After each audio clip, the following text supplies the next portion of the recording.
Hello everyone and welcome to lesson 3. I have to let you know that I am loving what I've seen of your love letters so far, and all of you should have some feedback from me at this point, so make sure that you go ahead and review that. In addition to those notes, I have some helpful hints today that I want to share with you to make sure that your love letter is in the best shape possible before final submission. So let's go ahead and take a look at that.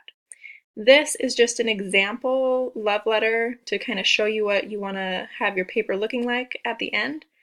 And let's go ahead and go over the pieces of it. Up here, you'll see I've included just a standard MLA style heading, and that's going to have your name, my name, course name, which is English 106, and the date. Go ahead and get in the habit of putting this on all the papers you're going to turn in. MLA is the most common style guide that's used for English papers. Now, further in your academic career, you may encounter APA style or Chicago style, but for the most part, you'll probably be working in MLA, so this is a great habit to get into early. Next, go ahead and include a love letter, or a title. As you see, I've gone ahead and just titled it love letter. That's pretty simple, but later on in the semester with other assignments, you'll get a chance to do some creative titling. And then this part is most commonly forgot for this assignment. Remember, we are doing a letter, and that typically starts with a dear and is signed sincerely or love. That is going to be your salutations found right here, and your valediction found at the end, and that's kind of your farewell. Don't forget these parts. It makes the letter just a little bit more personal, a little bit more believable. So once you have all of those elements done, there's just a few formatting things to address. For formatting, your paper needs to be 250 words in length. That's our minimum word count. It can be a bit over that, but don't go crazy. We don't need 3-page love letters. Also, you should be getting in the habit of using a 12-point font. Later, there will be some specifications on what kinds of fonts you can use, but for right now, as long as it's 12, you should be okay.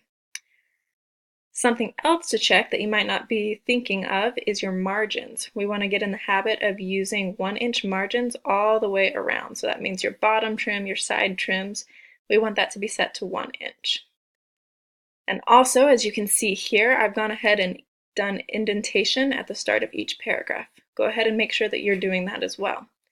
Once you've done all of those things, your love letter should be in pretty good shape, and all that will be left for you to do really is a little edit on spelling and grammar, any little errors you want to catch those. So go ahead, read over your paper, check for any of those little errors, and a helpful tip, if you read it out loud, you'll be able to catch more. Often our brain just kind of makes up for an error, we just kind of fix it as we're reading and don't even notice it. But when you read it out loud, it forces you to slow down and see more. So you may feel a little bit silly, but I promise it helps. I still read my own stuff out loud.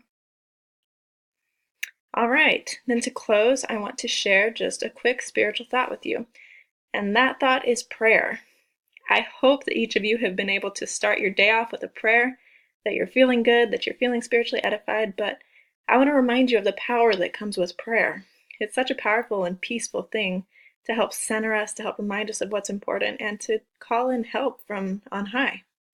I love this quote from President John Taylor.